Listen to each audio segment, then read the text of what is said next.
Proteus Leadership proudly presents the Let's Go, Let's Grow podcast with Des Penny, co-CEO and founder of Proteus Leadership.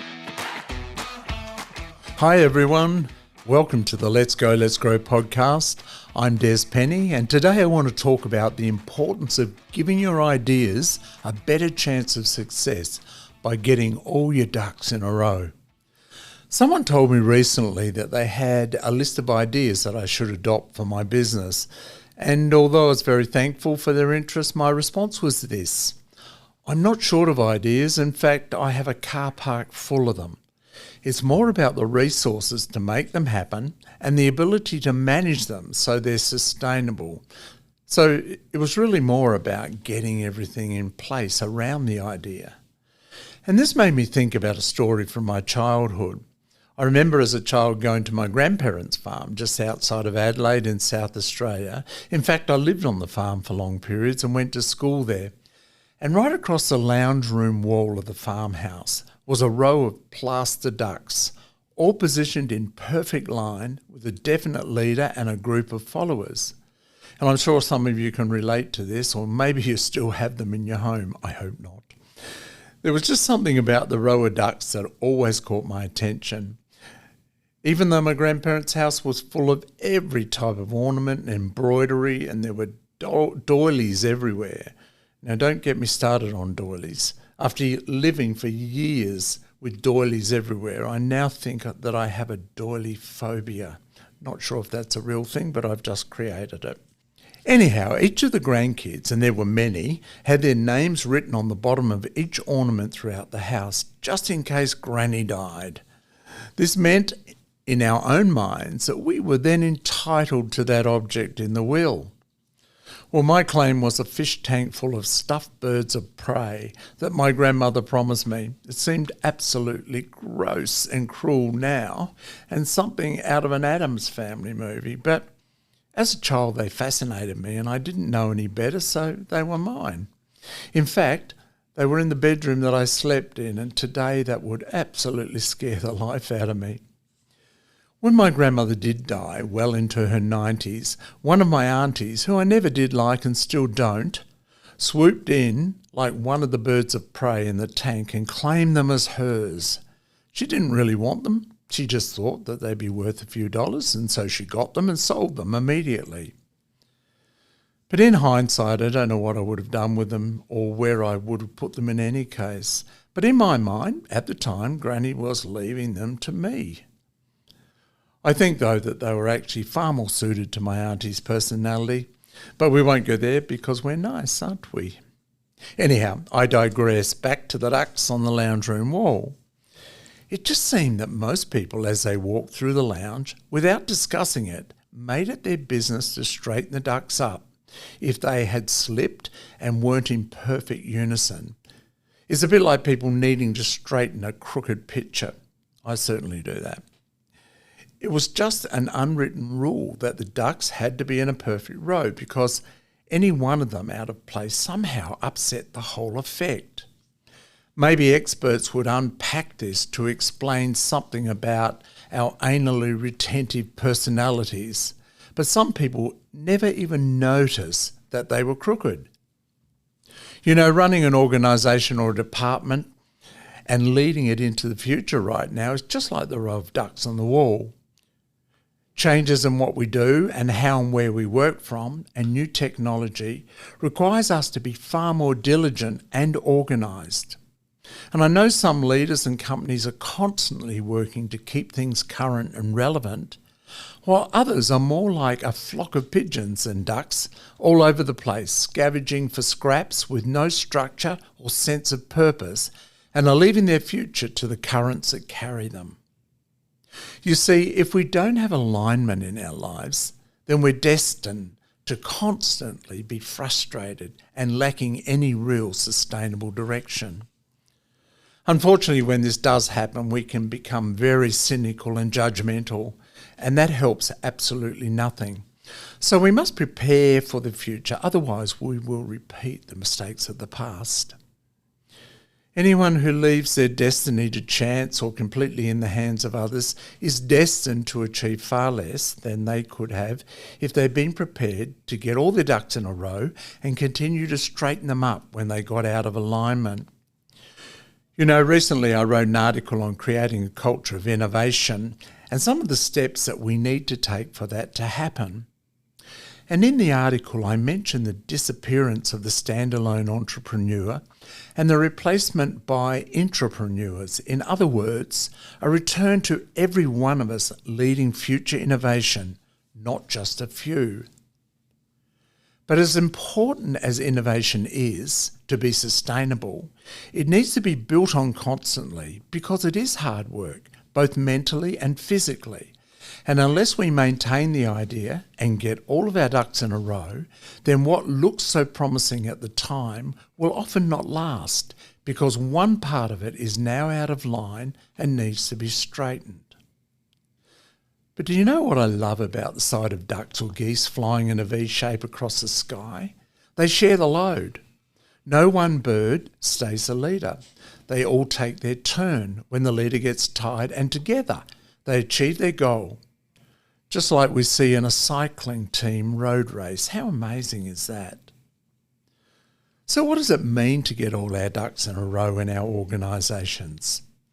Well, it simply means that with innovation, risk and increased productivity comes administration and process, accompanied by strong decision-making, sophisticated project management, and a gritty determination to push through the inevitable tough times. Sounds like a lot, doesn't it? And these are the ducks that I'm talking about, and often the ducks that are crooked or not even noticed.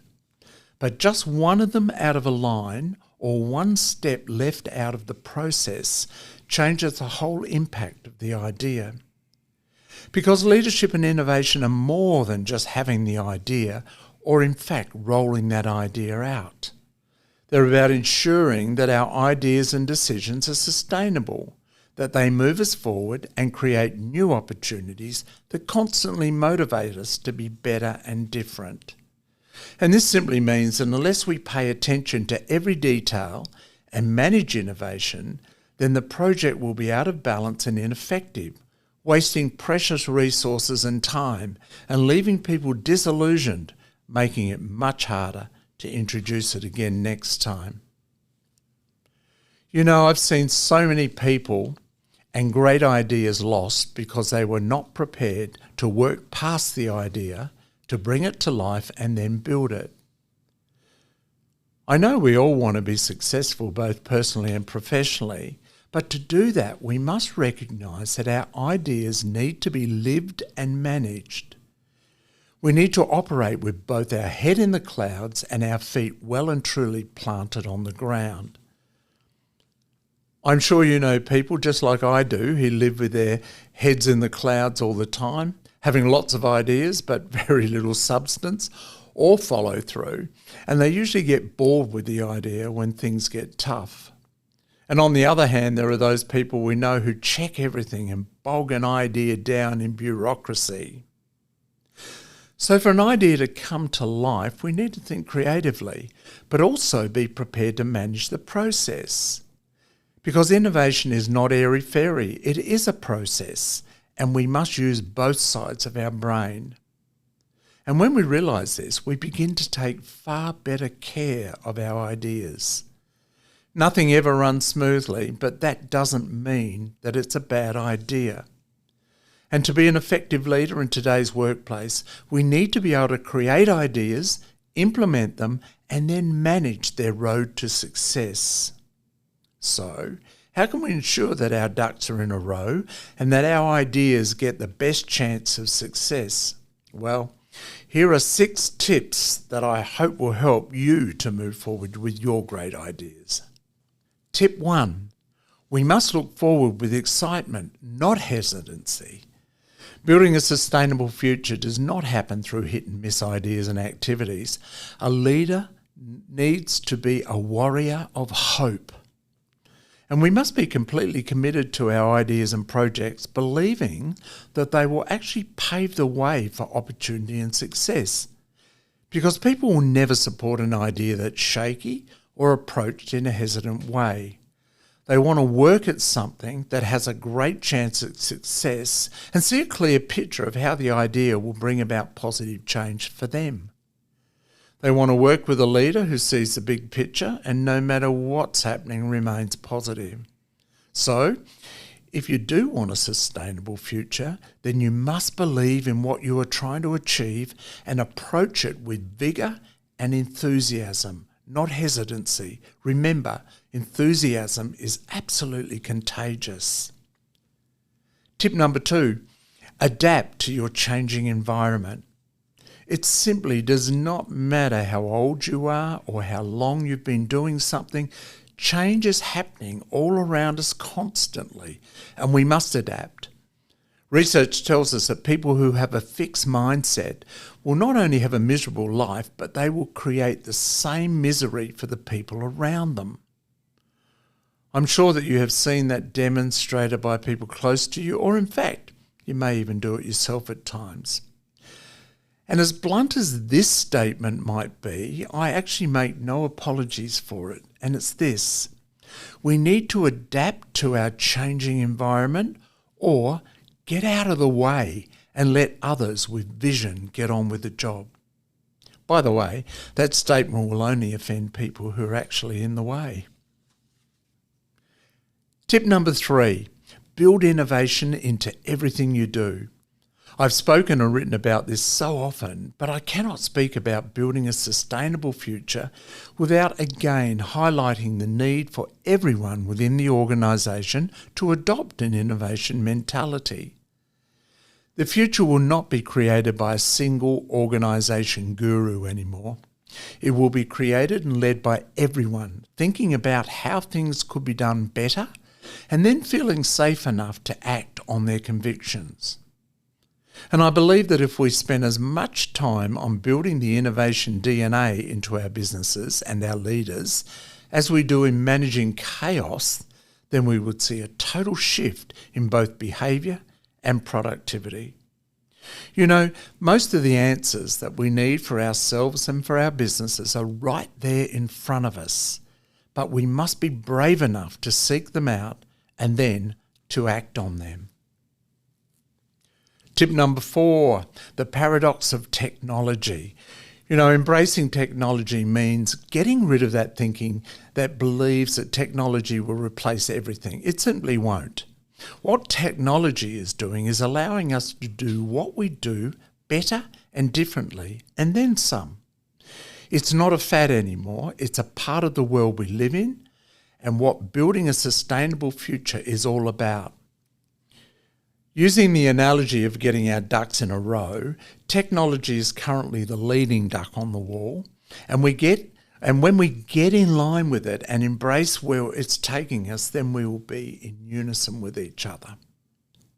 We're so privileged to be living in a time where technology is moving so quickly and allowing us to do the things that we never thought possible. And now we're being introduced to AI, for goodness sake. Wow, talk about shaking up our lives. We haven't seen anything yet. However, as good as technology is, it must, like everything else, be challenged and be appropriate for the situation. I've seen many people in businesses just accept pieces of technology because everyone else had. So we must be selective and embrace the things that help us to be more productive and move us forward. Not introduce systems that bog us down and create more bureaucracy. One size definitely does not fit all when it comes to technology and social media. Embrace it, but be selective and choose the bits that take you forward and embrace your thinking and your idea.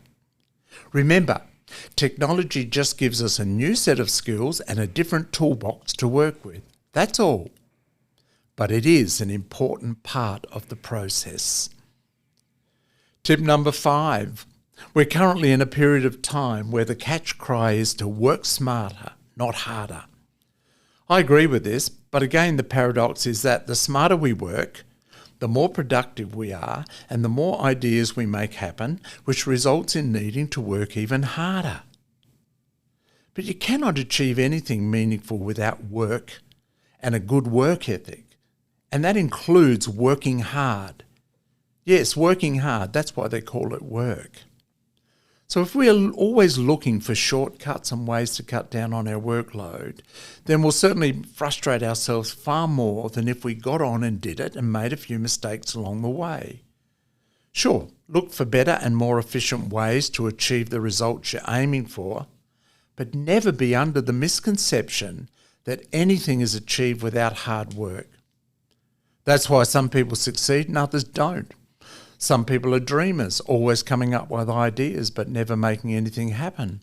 And others are schemers, always looking for shortcuts and ways that they can beat the system. And others just get on and make it happen. If you truly want to build a sustainable business, then never resent the hard work that you have to put in. Because in the middle of it all is the place where our lessons are learned. Tip number 6, my last tip. Make it happen. Getting all your ducks in a row means that we understand the importance of the previous 5 steps. It's not either or. It is embracing all of them with the same level of passion and commitment, and then working hard to bring about positive, sustainable results.